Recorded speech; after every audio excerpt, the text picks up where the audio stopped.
Bison Media Zone on WDAY Extra.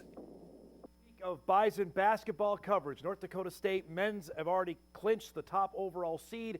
They will be the number one team at the Summit League tournament coming up here in just over a week's time down in Sioux Falls. Meanwhile, for the Bison women, what an opportunity they have in front of them, as North Dakota State will have a chance to clinch the outright championship coming up tonight as they take on South Dakota State. You'll see that game live on WDAY at 7 o'clock. Much more on that coming up here in just a moment. The Summit League standings, as we mentioned, the Bison have everything in front of them on the women's side. Already clinched a share of it with their victory over South Dakota on Saturday. Now it's for the outright championship and the ability to do that. They're able to beat South Dakota State tonight. Of course, the Bison have not swept the Jackrabbits in women's basketball in 21 years. 2005, and they're still making the Division I transition, was the last time that it happened. If it doesn't happen tonight, then it's UND coming up on Saturday for the opportunity to win the overall number one seed and bring down the nets and not sharing it, which several of the players told me about. They want no part of doing that. And we'll also dive in a little bit later on here in our show today, chatting about the Mountain West schedule, what's ahead for NDSU. We dive in a little bit on Hot Mic today and give you the nooks and crannies of who's coming to Fargo and the away teams as well. But we had a chance yesterday during shoot-around to have a chance to visit with Bison superstar Avery Koenen. And this year has been the coming out party for Avery on a big-time scale, to the tune of the fact that she is now getting the level of attention. She's a semifinalist for the Becky Hammond Mid-Major Player of the Year Award, to the fact that every award that she's garnered this season from the Summit League, she's 8 times over she's been named the Summit League Player of the Week. That's never happened before in the history of the conference. It's just been a breakout campaign for the junior from Montevideo, Minnesota, who frankly is going to get the attention from the bigger schools whenever this Bison season ends, because that's the day and age we live in. I talked to her about that and also every other topic under the sun, including how she got to Fargo. Here's our conversation with Bison standout Avery Koenen. We're here with Bison junior standout Avery Koenen, a little deep dive with the Montevideo standout who appeared on Hot Mic way long ago. We were just reminiscing about that, of hotel in Chicago, if I remember correctly, at an AU trip, Chicago, right? Yeah. So tell me about the recruiting process there. I was visiting with Jory about that. Heaven Hamley and Emily Dietz went to go watch you play in an AU tournament. Do you remember any of that? Yeah, I mean, I remember the tournament. I don't remember, I didn't know that they were there watching, but yeah, I do remember that tournament. Did you play well? I think I must have, I guess. I don't know. Did they talk to you at all? No, the girls never talked to me. Okay. No. So when did NDSU first come into the picture? Yeah. How soon after that? Yeah. Oh, gosh, it's hard to think back to that, but it was that summer. I remember it was whenever recruiting opened up. I just remember that morning looking at my phone and it was a text from Jory, we want to be the first to reach out to you, the typical recruiting stuff. And so then we ended up scheduling a call, and that first call, I think, was when he offered me a scholarship. I don't know what that is. I Is was it the left or right? absolutely shocked, as you could imagine. But yeah, it was kind of crazy how it all happened. So were they the first, or had somebody else offered you prior to that? They were my first Division I offer. Yeah. So seeing that, what was that moment like? Okay, someone thinks I can play Division I basketball. Yeah, it was I was in shock because I don't know, I really did just kind of think I would end up playing, at a Division II school in Minnesota, which there's absolutely nothing wrong with that, but that's just kind of what I thought would happen for me, and, God had different plans. But, yeah, it was kind of an emotional thing to just kind of realize that, I actually could play Division I basketball, and, yeah, all happened from there. I remember visiting with you and Jory during your freshman year, and he told me the sky is the limit for Avery. She can be really, really good. Think back at that now a couple of years ago. I remember we talked during that, especially the back end of your freshman year, to where things are now. Is this even elevated faster than you thought of how the game is seemingly easy for you right now? Yeah, I think it has kind of, I feel like I've improved maybe faster than what I had thought. And, that just came with a lot of time and a lot of, highs and lows. And, my coaches have poured in a lot of time and just a lot of time in the gym and just learning the game. And I think a lot of it is just experience and, just playing the game and just obviously being a junior now, you just learn a lot. And just growing from there's a lot of learning experiences, and growing from those was, a huge part. Your face is out there, your social media everywhere. How do you handle that? There's I could have more attention, not only on your team, but you personally. How have you handled that this year? Yeah, honestly, I try to stay away from it the best I can. Obviously you're going to see stuff, but at the end of the day, that's not where my focus should be or needs to be. It needs to be on, our team and what we're doing and, the next game that we're about to play. So just trying to stay as, grounded as I can. And, all that individual stuff honestly doesn't matter right now. And I think when you focus on more of a team aspect of things, the rest kind of takes care of itself. Describe being a role model. You and I have talked about this maybe in the past, but there are 30, 40 young girls that want to say for your autograph 25 minutes after a game. What's that mean to you? Yeah, it means everything to me. If I was one of those girls at one point, looking up to other, athletes and to try to just be, a great role model for them and someone that they can look up to and admire is, high on my priority list. And I think that's one of the things when I step out on the floor every single day, like that's my focus, is to go out there and play in a way that, I always say honors God, and that would be also in just like the way that I perform. And so try to be an example in that way. What was the autograph you had to have when you were a kid? Oh gosh, I don't even know. I feel like there were so many. There were girls, we're at the Division II school my parents played at, that I, would always like to get their autographs. I always watch their games, so, any of those girls. So I've been dying to know, I haven't talked to your mom and dad yet, who's the best hooper in the family? Oh gosh. Okay, you can say it, it's fine. You go ahead. No, my dad was really good from what I hear. Has he showed you video or pictures? I've seen a few dunks and everything. My uncles all, I guess, too. Just heard a lot about them, but, my younger brother Caleb, I saw that. Yeah, Jackson's really good too, so I got to give them a shout out. I guess my mom. Was track ever considered? Did you ever think like that's the road maybe I could have maybe the most success at? Yeah, honestly, I'd never really wanted to pursue college track. It was really between was really between volleyball and basketball. Track was, I had a lot of fun, and I had a great coaching staff, and a lot of my friends were in it, so I just like enjoyed it a lot, and it ended up kind of working out for me, I guess. I guess but so. Yeah, it was just something, stay in shape, and I wanted to be a 3-sport athlete. That was important to me too, but no, it wasn't anything considered.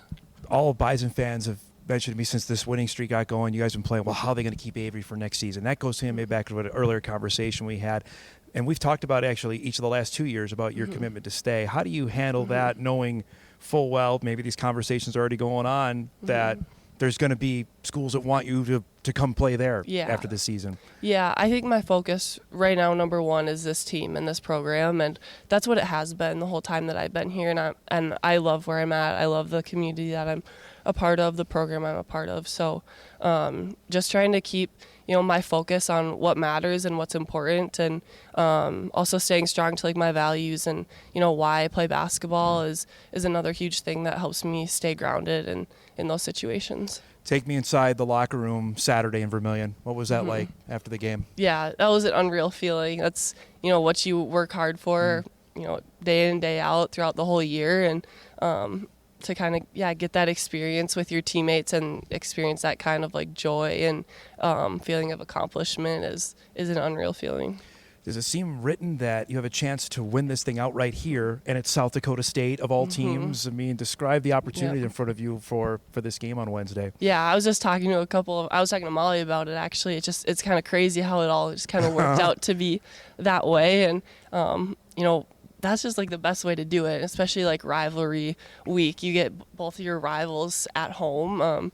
It's kind of perfect. So just embracing it and see what happens. I'm assuming you saw the guys do it Saturday. How badly you want to do that, copy that here, and cut some nets down inside this building? Yeah, seeing what they got to do is just extra motivation, I think. So I want to go cut that net down, especially against them. Yeah. So that's obviously a goal, and we're going to do our best to accomplish that. To see heightened attention on this squad over, especially from maybe the Nebraska game to now. What's that mean to see more people? There's going to be quite a few people in the house here against the Jackrabbits. What has that been to you to be a part of that, but see there's a lot more people talking about Bison women's basketball than maybe even 2 years ago when you got here on campus? Yeah, it's definitely changed a lot since I've gotten here. And, I got here and it was an improving program, 1,000%. So just to come in and be a part of that even more has been a huge blessing, and to see more and more people come and talk to us even when we're out in the community. We were all out to eat one night, and someone comes up and tells us like,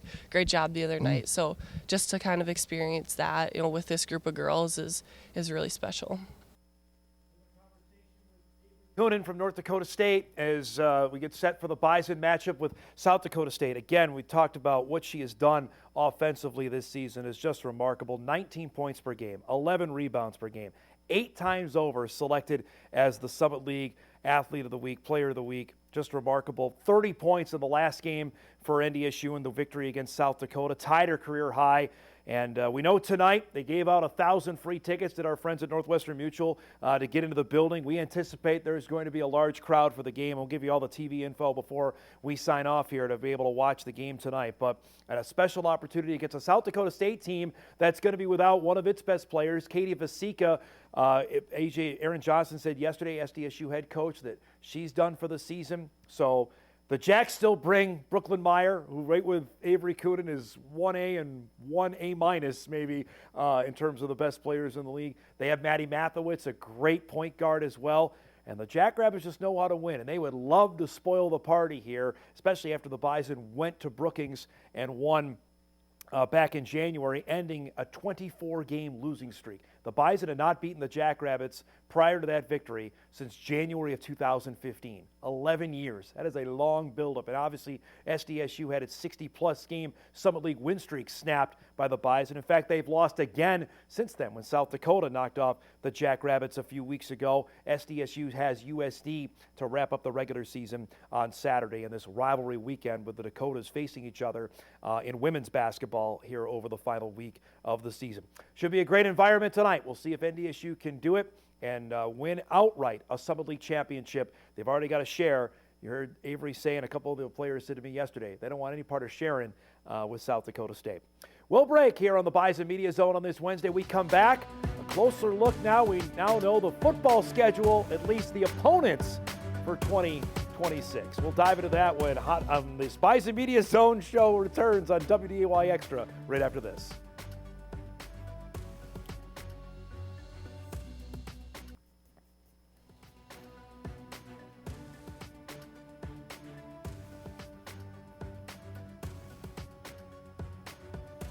Back here on the Bison Media Zone.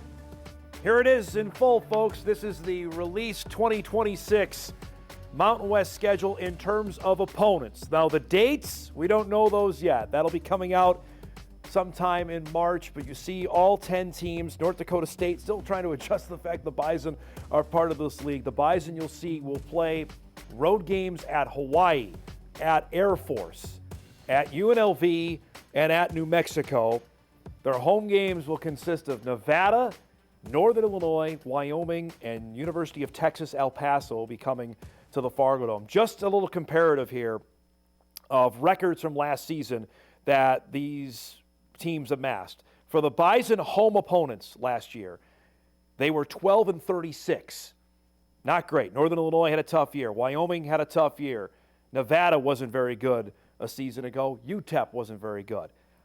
Contrast that to the teams they're playing on the road, 32-20 in 2025. UNLV won 10 games. Hawaii won 9 games. New Mexico won 9 games. The only team that struggled was Air Force. They won 4, and you have to figure the Falcons will be better in 2026. So that's the contrast of what the Bison got here. Certainly, as our colleague Mike McFeely wrote, that the $12.5 million entry fee didn't give the Bison any breaks with scheduling in terms of who they're going to play on the road. Obviously, the destinations are going to be through the roof. I look at more as a competition angle of this, that the opponent level has obviously gone through the roof compared to what it was going to be. Now you've got the likes of Jackson Arnold, who quarterbacks UNLV, former 4-star recruit that the Bison are going to going up defensively. Everything just drastically changed here in just a matter of a few weeks. And now the ramp up begins with spring ball set to begin about a month from now up on the north side of town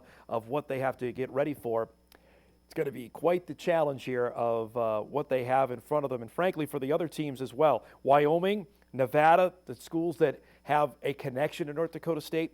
Obviously Aaron Bowl, Craig's son, is the defensive coordinator at Wyoming. Jeff Choate is the head coach at Nevada. He was the head coach at Montana State. He came here twice over, 2018, 2019, and the Bison ran roughshod on the Bobcats in each of those games before he got the Nevada job in 2021. So it's really interesting to see some of the backstory connections there. And frankly, for the new opponents like UNLV or like UTEP and like Northern Illinois, we only know a little bit about, and frankly, maybe nothing about each of those programs. That's what's ahead that the Bison have to get ready for. So we'll be really intrigued to see what is on tap for North Dakota State football. But that's at least the opponents. We don't know the dates, times, anything like that, not till next month. And in terms of television coverage, nothing on that is going to be locked up until I would say Memorial Day, at least for the first couple weeks of the season, is that when that trickling comes out of that. So we will see, but not for a little bit. Speaking of television coverage, we got you ready tonight. We mentioned South Dakota State, North Dakota State. That is live, 7 o'clock. That game is on ABC statewide. So find us on WDAY, WDAZ, KBMY, KMCY, all across the state. We'll have you covered for the Bison and the Jackrabbits. We'll stay on the air as well. If they end up winning this thing, you'll see the trophy presentation, the cutting of the nets, all of that coming up tonight. And then don't forget, Saturday we're with you all day long. Doubleheader as North Dakota State will take on UND. The women's game will start at 1 o'clock. The men's game at 4. We'll be on between games as well with coverage as well, post-game press conferences, the whole 9 yards to wrap up the regular season. North Dakota and North Dakota State coming up on Saturday beginning at 1. That is on WDAY Extra. That's going to wrap up this week's edition of the Bison Media Zone. We're back each and every Wednesday for the next couple weeks to get you ready for the Summer League Tournament and perhaps the NCAA basketball tournament. Thanks so much for watching, everybody, on this Wednesday. We're back with you next Wednesday for a Summit League tournament preview. We'll see you then. Thanks for watching, everybody. The Bison Media Zone on WDAY Extra.